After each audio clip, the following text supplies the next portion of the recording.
Hi guys, Redneck Computer Geek here. As you know, I like ripping into transaxles and have quite the shed filled with them. Now I know there's 4 here. The star of the show is going to be this one here. It's the newer style Spicer 6800. And Spicer officially came out with the crummiest possible transaxle, which is quite the feat considering they're known to go and be some of the crummiest ones out there. But let's play a little bit of history lesson, shall we? Now, if Peerless is to Honda, then Spicer is to Harbor Freight Predator. That's the way that you can think of these setups.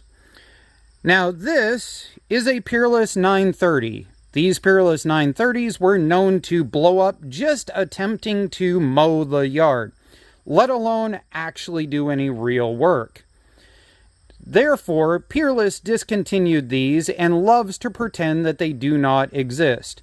In fact, if you actually try to Google search for a Peerless 930, you will find that this is what they have overlaid, is an MST 205. Now, the MST 205 was created to replace this horrifying mess. And there are MST 203s, 204s, 205s, 206s, and they all use the exact same case. Now, one thing I'd also like to point out is that if you're getting one of these used and you don't know the history, there are industrial MSTs that run opposite of a lawn tractor MST. They're used in some really big giant snowblowers, some really big gas-powered wheelbarrows, and a few other different things of that nature. The other thing is, a Peerless is wider in the axles by almost 1.5 inches than most Spicers. So Spicers are usually about 28 to 29 inches. MSTs and the 930s that they replaced are usually 30 inches to 32, some are even 34 inches wide. That's another thing to consider if you're dealing with one of these. That's the reason why if you have an MST setup tractor with a side shift and you try to put in a Spicer transmission and you have wide tires, sometimes it'll hit on the shifter and you run into issues. Now over here, if this is Peerless / Honda, this is Spicer / Predator with the 4360 series right here.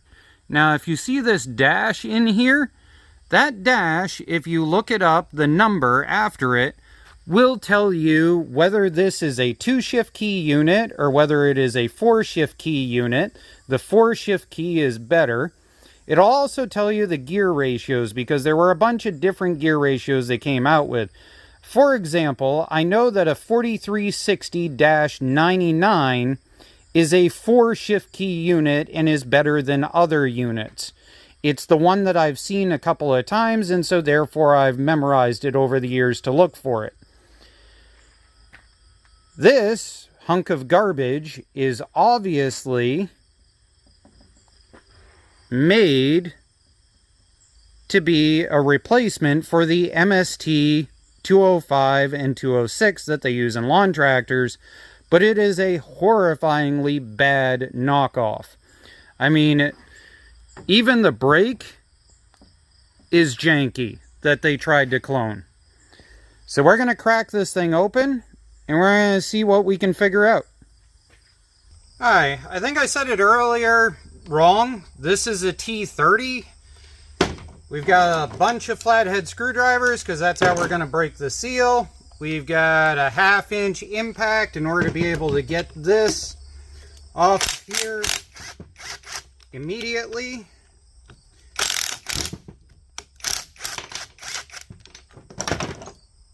So there's that.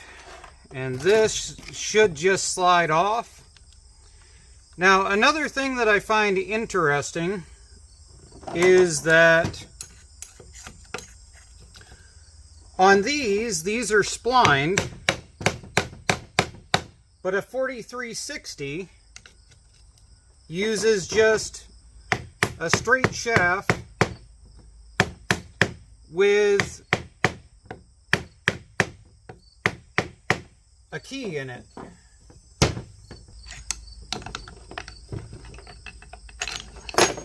There we go. Okay, break off. Have you seen where other countries call these different things? Like in Australia, they call these like dak-daks or something.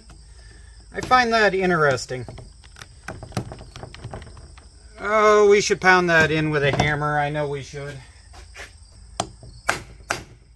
Alright, hickory stick.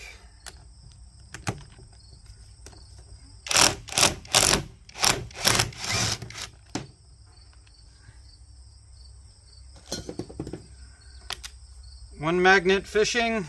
There we go. So from here on out, we'll just remove all the other ones.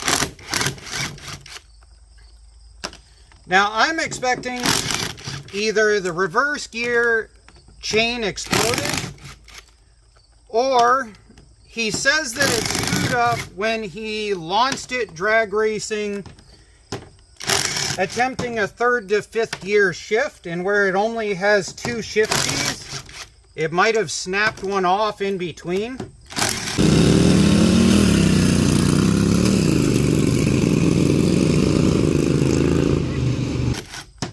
For his second race, he was able to get it into 5th gear. So what I think is when he shifted into 5th gear, it either snapped the reverse chain or it snapped the shift key inside of 5th gear. He also did take the time to warn me that he chose to fill this thing up with some god-awful grease of some sort. And I can smell it.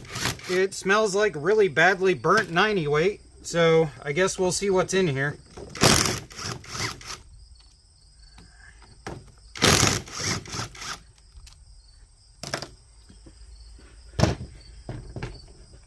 Alright, so normally on a better transaxle, you would find reinforcement points for being able to pop these open. And the one thing you want to stay away from is going in right here, even though it's a strong point, because you don't want to destroy the seal that's behind there. So I think what we're going to do is target this spot here that looks to be the most reinforced, and see if we can get it wedged in there. So we'll grab our hickory stick and give it a thump.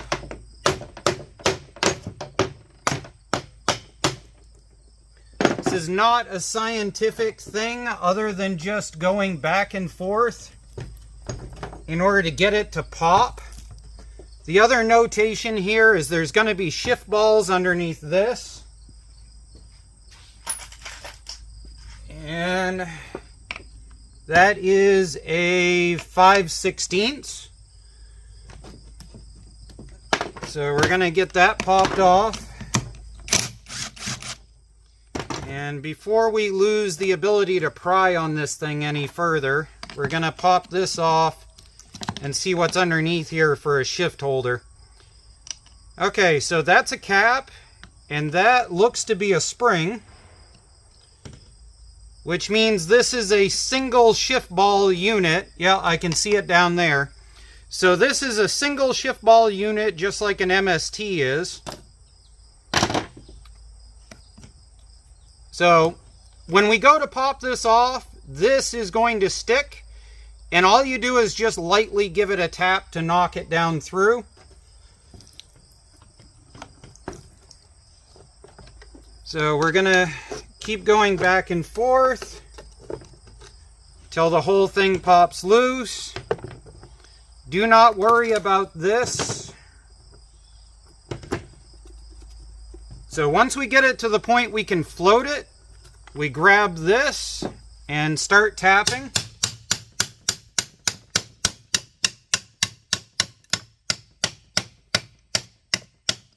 And hopefully get it to the point that we can get it to come out of there. which this one's going to be a pain, so what we need to do is find a socket that fits in there. If I remember right, a 5/16 socket fits. Yes, it does. So there we go. We're just going to keep tapping till that pops out.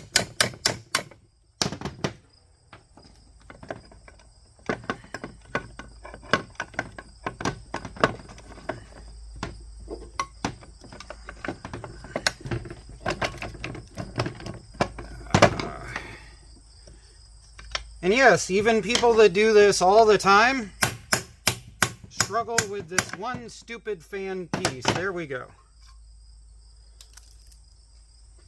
There.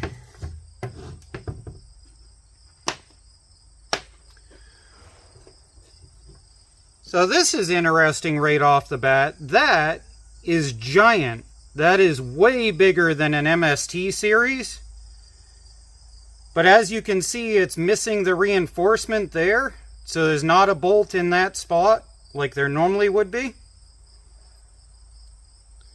It's also interesting to note that those are not divoted in like that. Now we should find a shift ball here, which is probably down in the oil. Or I just threw it when I moved that top around.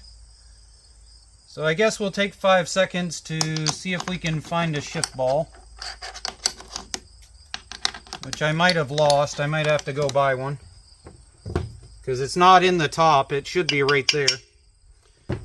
So here's what I think we should do. I think we should take this upstairs, pull it out, and drop it into the big giant ultrasonic cleaner that VEVOR sent me, and get all of this cleaned up before we break it down any further and try and figure out what's going on with it. As you can see, I am not delicate about the use of my ultrasonic cleaner. So I think we're going to clean it out a little bit before we do the next project here. But this is just nothing but Mean Green Super Strength from Dollar General. There we go. $6. You can order this on Amazon, but it's a lot more expensive. Just pick it up here. It works great. Mixed in, I end up using about 1/4 of a jug per fill. So right now I need to go buy some more. I got enough for this project. The other thing that I have found works on lighter duty is Pine Sol seems to work pretty good. Anybody ever heard of that store? You got to be from Maine to know that name. Alright, we'll get this all cleaned up and then go from there. Well, this is draining. In case you're curious what the difference is that $140 makes.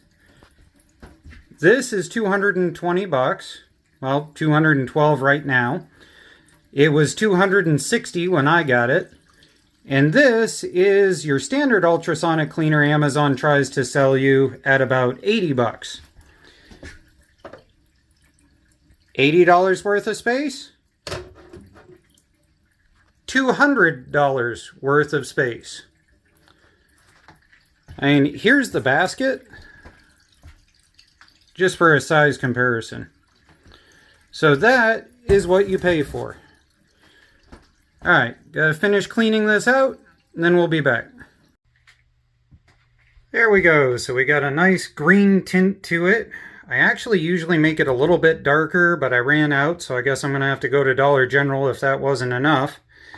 So we're gonna go and lift all of this out, drop it in here. I'll cycle it for an hour.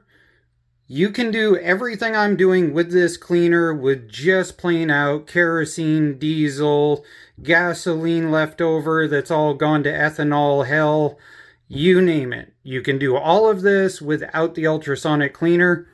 I just happen to have the tools, and so therefore I'm using it. So our shifter rotates and then comes up and out. The next easy thing to remove is usually the bowl gear and the axles. We'll see if I can drop this thing right on the floor and get my whole floor dirty. So there's that one. Whoops, and now it's trying to fall down. There we go. So there's one axle. Now we'll pull the other axle out. Now I did want to note something while we were in here, is that there is an improvement in this case.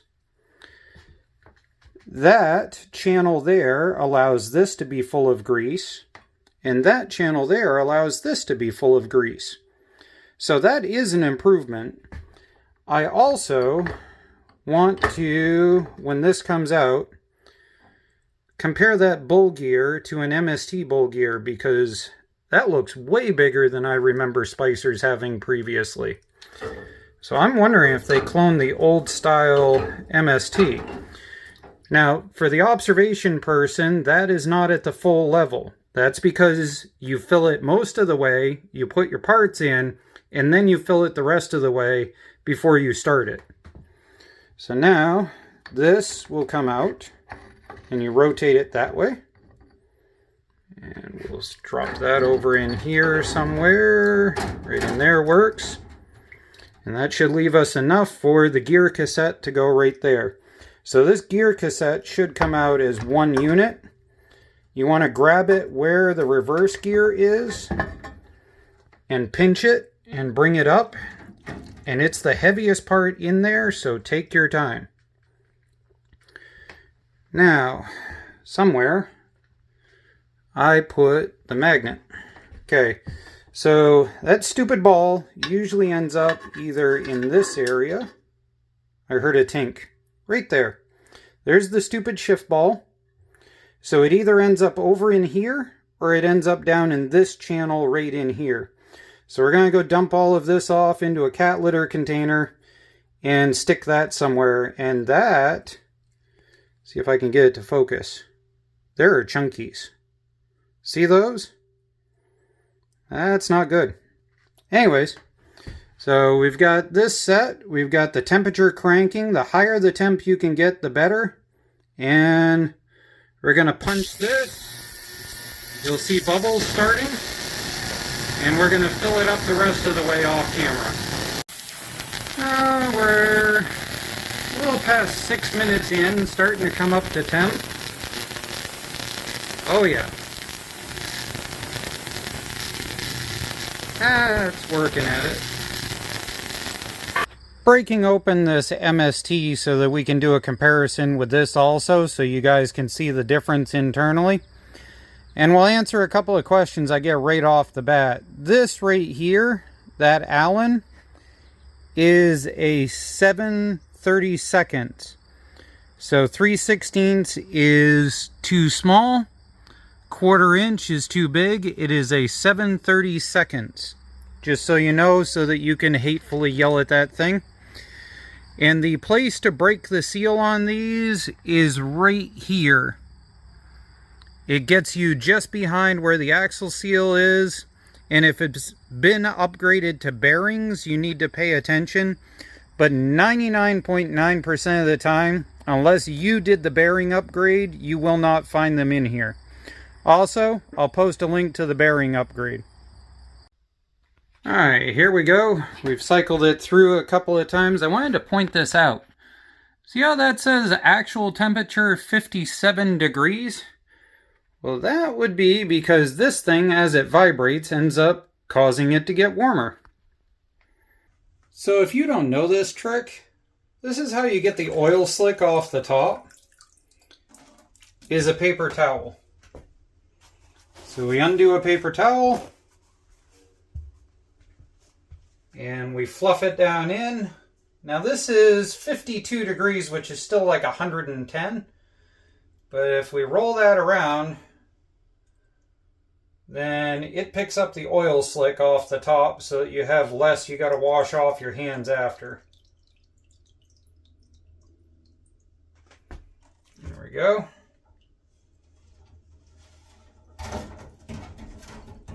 Oh yeah. Nice and pretty. So those are at 110 or so degrees.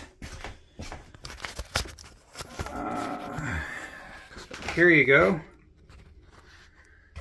That is what they look like when they come out. And like I said earlier, you can do everything I just did here with just diesel fuel, kerosene, some gasoline, and a little bit of scrubbing.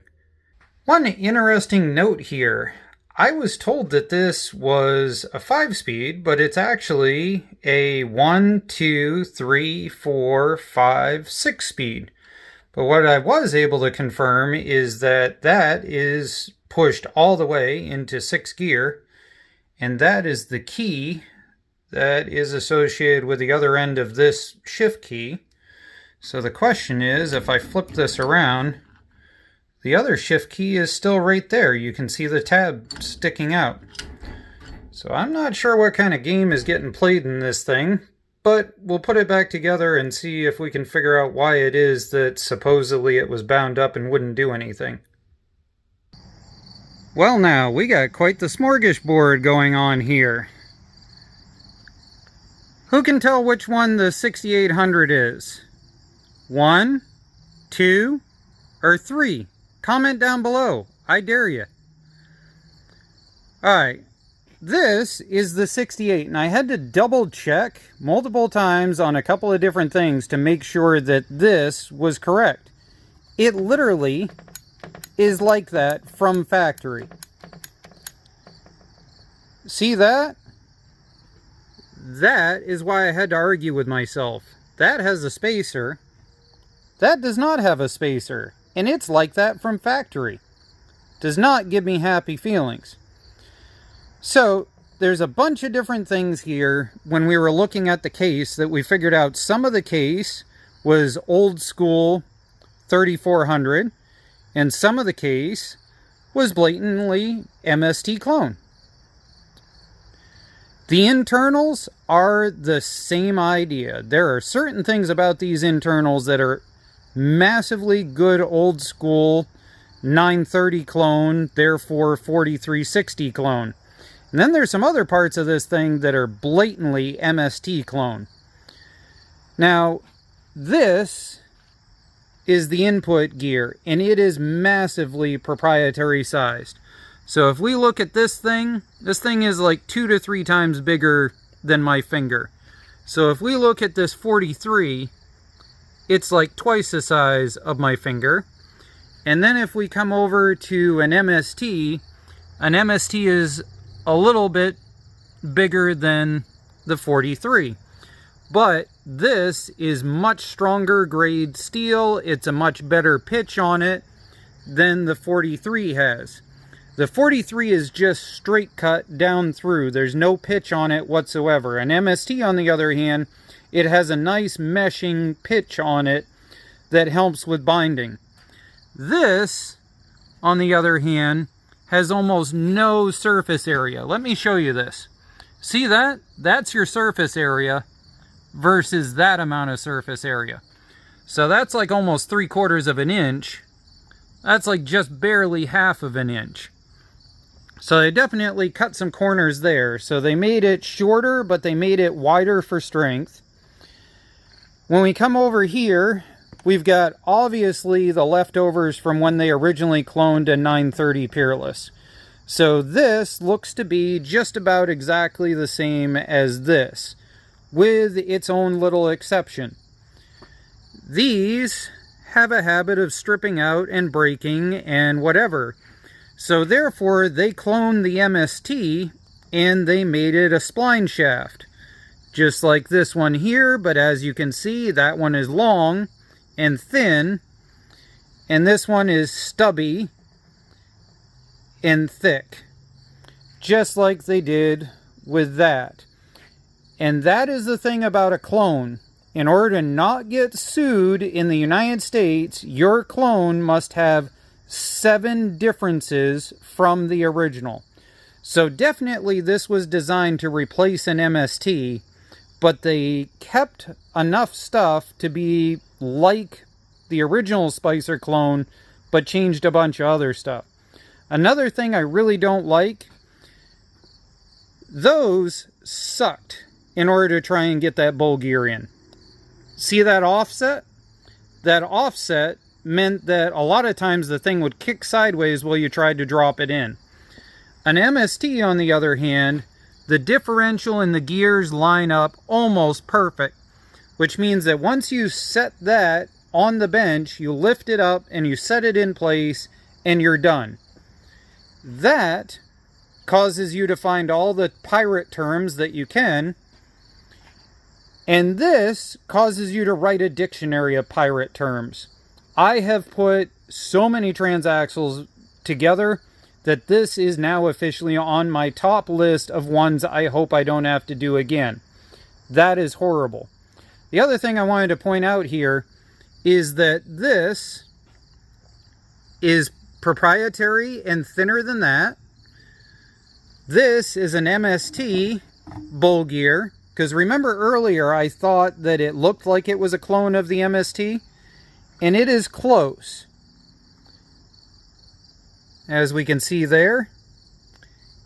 And if we set this sideways, we can see that the bull gear is as big as the MST, which is one of the things that was an issue with these. The bull gear on these is teeny tiny, and the gears are lighter duty, and so they would explode out the bottom of the differential just like a Peerless 930 would. This, they cloned the MST, but then they proceeded to pull this stunt. Look at this. This pin is literally on the edge of this bull gear. So you know what that's going to do? That's going to do the exact same thing that a 4360 does. It's going to kick that sideways over time, chew a line in the case, and then snap it.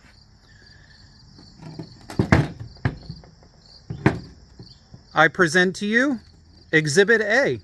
This is what happens because of that design. That is programmed obsolescence to snap this thing right in half. Moving on. This I like. This is blatantly a clone of this. But what they did was they used the same old school fan rather than cloning the MST fan. But what they did do was they made sure that the bearing drop for the ball bearing is exactly the same distance as it is on an MST. And that was always an issue if you were cloning back and forth or you were changing transmissions. If you were changing a transmission from an MST to a Spicer 43, then the shifting distance was different on this than it was from this. So by that being exactly the same as this fan, these now swap perfectly back and forth without having to have different shifter arms outside of the case. So I guarantee that's why that was done, in order to clone that MST. The other cloning here is that 4360s are right straight to the case, with this riding right directly on the shaft. And so when you speed these up, these overheat and it weakens the case and they snap. On an MST, they have bushings. And they are square bushings, or octagonally square-ish bushings, so that way these can't rotate and spin and kill themselves. Guess who decided all of a sudden to have octagonal bushings that are square, that don't spin themselves and kill themselves? So they cloned that directly from the MST. Another MST clone is this. See that?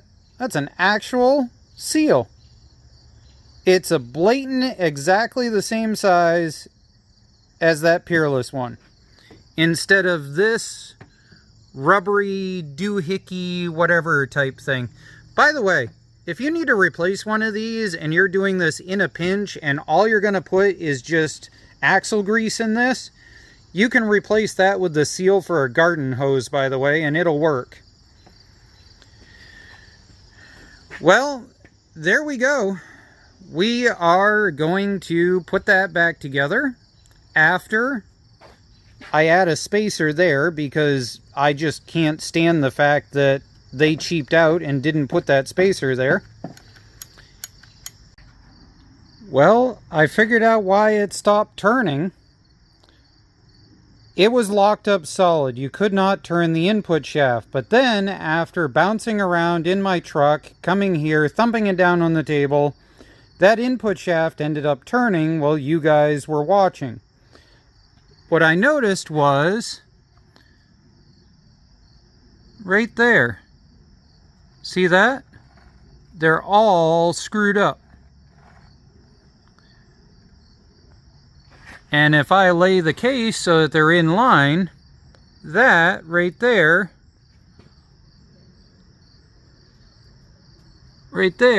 is where they were hitting and making those weird marks. And as you can see, if I rotate this, they're all on that direction. That's what happened. This ended up jumping up onto that right there because there's tons of slack. That jumped a tooth, got all the way up there, and wedged between that tooth and that right there, and that's why the whole thing stopped turning. I couldn't help myself. I had to see just how far they went with the cloning between the two of them. So here's the deal. Like, if you see the Honda engine clones, a lot of times what they'll do is they will keep the same exact bolt pattern around the outside of the case, but they'll use a bolt with a different pitch. Or they'll use an entirely different size bolt than the manufacturer or something like that, which is really common.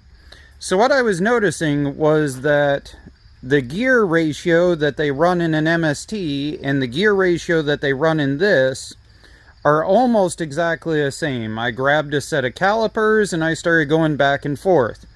So the top speed on this and the top speed on this should be pretty well close to exactly the same. If you go gear to gear to gear, they're basically almost the exact same sizes between the two of them. Which is interesting to note, because an MST in the dragsters we have found is actually slower than a 4360 Spicer. So the ending gear ratio in that 4360 is taller than an MST, which means this is going to be close to the MST rather than the Spicer. Hopefully you kept up with that. So if they were willing to steal all the exact gear sizes, maybe they decided to go and steal the exact gears. So this is a shift blocker. So those teeth sit down in the shifting fork piece so that it cannot shift through there. So if you ever want to make one of these into a slap shifter, like I did on my Bug, what you do is you leave first, because you can't remove first in an MST. It is what it is. So you leave first, you swap this for third gear, and then you swap this for whatever the tallest gear is you can get a hold of, and then you put a shift blocker right here, and that gives you a slap shift transmission. First, third, and then sixth gear. Or fifth in this case. So we've got our shift blocker that we know fits on the MST. So we come over here, and if we rotate it around, and of course because I'm on camera, there we go. So this is exactly the same. So we do a little hallelujah dance, except for we did our hallelujah dance a little bit too soon. So I took the shift blocker spacer off of there. Now we take the gear off of here, and we come over here, and the answer is no. So what I figured out is that if you look in there, those splines are huge. So it's the exact same size shaft between the two of them. So they cloned the shaft size, but what they did was they used massive splines on the spicer. Like so. Here's where I'm at. I think I'm going to end the video here because this works. It definitely was just that this got caught up and jammed the input gear. And I honestly haven't decided what in the world to do about this. I've got plenty of transmissions to throw into yard machines and things like that. And I also have plenty of off-road transmissions, such as this one that I will be doing a locker block in. So I don't know. We might remove the reverse gear this winter and set this up for ice racing. Now, my 2 cents, if I was going to do this and it was me, I would remove this chain and I would put this in the case and I would tack weld that gear right there so that it cannot walk and mess things up. Because without this chain, that chain is literally the only thing in this holding that gear in place. So that's what I would do if it was my transmission that I was building for racing. I'd remove this reverse chain and I would weld that to the shaft in 1 or 2 spots so that it cannot walk. Now, I'm clearly stating weld it in 1 or 2 spots. In theory, that is a hardened steel shaft, and if you weld all the way around it, you're going to take the temper out of it. As it is, if you just tack weld it in a couple of spots, chances are you're going to hold the temper and be okay. So there we are. That's the end of my exploration of this new Spicer transmission. I hope you enjoyed the video, and thank you for supporting the channel.